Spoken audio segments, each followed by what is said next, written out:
ಹೋಗಿ vote ಕೇಳ್ದಾಗ್ಲೇನೆ vote ಬೀಳ್ದೇ ಇರೋ ಪರಿಸ್ಥಿತಿಯಲ್ಲಿ ಆಪ್ ಮೂಲಕ ಅಭ್ಯರ್ಥಿ ಇಳಿಸ್ತೀನಿ, ಆಪ್ ಮೂಲಕವೇ ಪ್ರಚಾರ ಮಾಡ್ತೀನಿ, ಆಪ್ ಮೂಲಕವೇ ಮತ ಬೀಳಲಿ ಅಂತಂದ್ರೆ ಸ್ವಲ್ಪ ಎಕ್ಸಾಜರೇಷನ್ ಅಲ್ಲಿ ಇದ್ದ ಭಗತ್ ಸಿಂಗ್ ನಂತರ ಉಪೇಂದ್ರ ಅವರೇ ಸರಿಯಾದ ನಾಯಕ. ಸ್ವಲ್ಪ ಓವರ್ ಎಕ್ಸ್ಪೆಕ್ಟೇಷನ್ ಅಥವಾ ಇವರಲ್ಲೂ ಕ್ಲಾರಿಟಿ ಜಾಸ್ತಿ ಕಾಣಿಸ್ತಾ ಇದೆ ಅಂತ?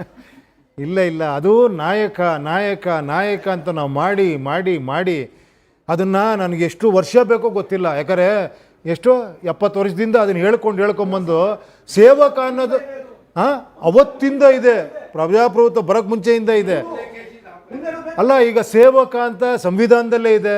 ಏನು ಹೇಳಿ, ಒಬ್ಬ ರೆಪ್ರೆಸೆಂಟೇಟಿವ್ ಅಂತಿದೆ. ಆಮೇಲೆ ನಾನು ಹೇಳ್ತೀನಿ, ಒಬ್ಬ ಕಾರ್ಮಿಕಪ್ಪ ಸಂಬಳ ತೊಗೊತಾನಪ್ಪ ಅವರು. ಇನ್ನೊಂದು ಜೋಕ್ ಹೇಳಲ್ಲ ನಿಮಗೆ, ಏನಮ್ಮ, ನಾನು ಅಲ್ಲೇ ಎಲ್ಲ ಒಂದು ಕಡೆ ಹೇಳಿದ್ದೀನಿ, ಇದು ನಮ್ಮ ಮನೆ, ನಮ್ಮ ದೇಶನೇ ನಮ್ಮ ಮನೆ ಅಂದ್ಕೊಳ್ಳಿ ಚಿಕ್ಕದಾಗಿ. ನನಗೆ ಕಾರ್ಪೆಂಟ್ರಿ ಸಮಸ್ಯೆ ಇದೆ, ಒಂದು ಎಲೆಕ್ಟ್ರಿಕಲ್ ಸಮಸ್ಯೆ ಇದೆ, ಒಂಚೂರು ಸೆಕ್ಯೂರಿಟಿ ಸಮಸ್ಯೆ ಇದೆ, ಇದೆಲ್ಲ ಸಮಸ್ಯೆಗಳಿದೆ. ನಾನು ಎಲ್ಲನೂ ಕರೆದು ಕೆಲಸಕ್ಕೆ ಇಟ್ಕೊಬೇಕು, ಓಕೆನಾ? ನಾನು ನಿಮ್ಮನ್ನು ಕರಿತೀನಿ ಸೆಕ್ಯೂರಿಟಿ ಕೆಲಸ, ಫಸ್ಟ್ ಬಂದು ಸೆಕ್ಯೂರಿಟಿ ಒಂದು 6 ತಿಂಗಳು ಮಾಡಯ್ಯ ನೋಡ್ತೀನಿ, ಆಮೇಲೆ ಕೆಲಸ ಕೊಡ್ತೀನಿ ಅಂತೀನಿ. ಒಬ್ಬ ಬರ್ತಾನೆ, ಫುಲ್ ಮಾಡ್ತೀನಿ ನಾನು ಸೆಕ್ಯೂರಿಟಿ ಅಂತ. ದುಡ್ಡಿಲ್ಲದೆ ನೀವೇ ಓಡಾಡಿ ನೀವೇ ಗನ್ ಹಿಡ್ಕೊಂಡು ಓಡಾಡ್ಬಿಡ್ತೀರಾ, ನೀನು ಕರೆಕ್ಟ್ ಸೆಕ್ಯೂರಿಟಿ ಆಗು ಅಂತ. ಇನ್ನೊಬ್ಬ ಬರ್ತಾನೆ, ದುಡ್ಡು ನನಗೇ ಕೊಟ್ಬಿಟ್ಟು ಹೇಳ್ತಾನೆ, ನನಗೆ ಕಾರ್ಪೆಂಟ್ರಿ ಕೆಲಸ ಕೊಡು ನಿನ್ನ ಮನ್ಲಿ ಅಂತ. ದುಡ್ಡು ಕೊಡ್ತಾನೆ ನನಗೆ ಫುಲ್ ಖುಷಿ, ಏನಪ್ಪ ಸಂಬಳನೇ ಬೇಕಾಗಿಲ್ಲ, ದುಡ್ಡು ಕೊಡ್ತಾನೆ. ಕಾರ್ಪೆಂಟ್ರಾಗಿ ಇಟ್ಕೊತೀನಿ, ಎಲೆಕ್ಟ್ರಿಷಿಯನ್ ಇಟ್ಕೊತೀನಿ. ನೆಕ್ಸ್ಟ್ 5 ವರ್ಷ ಏನು ಹೇಳ್ತಾನೆ ಗೊತ್ತಾ, ಸ್ವಲ್ಪ ಮನೆಯಿಂದ ಹೊರಗಿರು ಅಂತ. ನಾನು ಏನು ಹೇಳಿ, 5 ವರ್ಷ ಮನೆಯಿಂದ ಹೊರಗೆ ಕೂತ್ಕೊಂಡು ನಾನು ರಿಪೇರಿ ಮಾಡ್ತಾಯಿದ್ದೀನಿ ಅಂತ. ಅವ್ನು ರಿಪೇರಿ ಮಾಡ್ತಾನೇ ಇರ್ತಾನೆ. ನೆಕ್ಸ್ಟ್ ಎಲೆಕ್ಷನ್ ಬರುತ್ತೆ, ನೆಕ್ಸ್ಟ್ ಅವನ್ನ ಆಯ್ಕೆ ಮಾಡ್ಬೇಕಾರೆ ಮತ್ತೆ ಅವ್ನು ನಿಮಗೆ ದುಡ್ಡು ಕೊಡ್ತಾನೆ, ನನ್ನೇ ಸೆಲೆಕ್ಟ್ ಮಾಡು ಎಲೆಕ್ಟ್ರಿಷಿಯನ್ ಆಗಿ, ನಿನ್ನ ಮನೆ ಸರಿ ಮಾಡ್ತಾನೆ ಇರ್ತೀನಿ ನಾನು ಅಂತ. ಉಡುಪಿಯಿಂದ ಮತ್ತೊಂದು ಪ್ರಶ್ನೆ ಇದೆ ಸರ್. ನವೀನ್ ಸಾಲಿಯಾನ್ ಅಂತ ಹೇಳಿ, ಮುಂಬರುವ BBMP ಹಾಗೆ ಪಂಚಾಯತ್ ಚುನಾವಣೆಗಳಲ್ಲಿ ನಮ್ಮ ಪ್ರಶ್ನೆ ಕೂಡ ಇದಾಗಿತ್ತು, ಅಭ್ಯರ್ಥಿಗಳನ್ನು ಕಣಕ್ಕಿಳಿಸ್ತೀರಾ ಅಂತ. ಯಾಕಂದ್ರೆ GBA ದೃಷ್ಟಿಯಲ್ಲಿ ಇಟ್ಕೊಂಡೆ ಆಪ್ ಮಾಡಿದ್ರಿ, ಅದರಲ್ಲಿ ಜನರನ್ನ ಇನ್ವೈಟ್ ಮಾಡ್ತಿದ್ದೀರಿ ಇನ್ವಾಲ್ವ್ ಆಗ್ಲಿಕ್ಕೆ.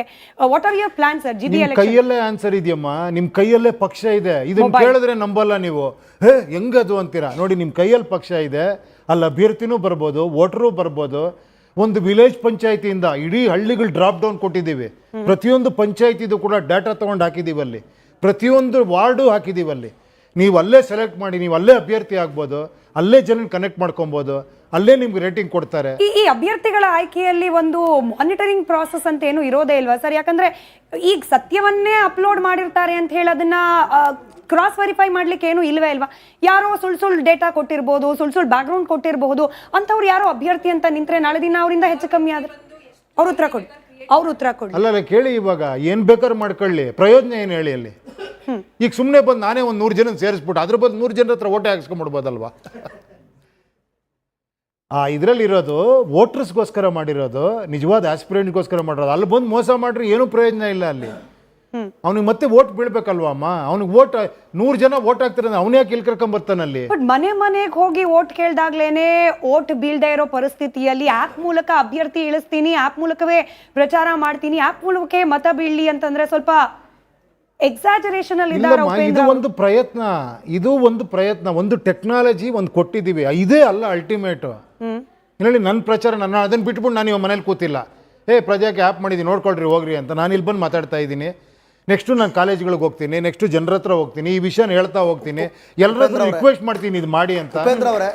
ಪ್ರಜೆಗಳಿಂದ ಪ್ರಜಾಕೀಯ, ಪ್ರಜೆಗಳಿಗಾಗಿ ಪ್ರಜಾಕೀಯ, ಪ್ರಜೆಗಳಿಗೋಸ್ಕರ ಪ್ರಜಾಕೀಯ, ಮಟ್ಟ ಹಾಕಲು ರಾಜಕೀಯ, ನಮ್ಮಿಂದ ನಮಗ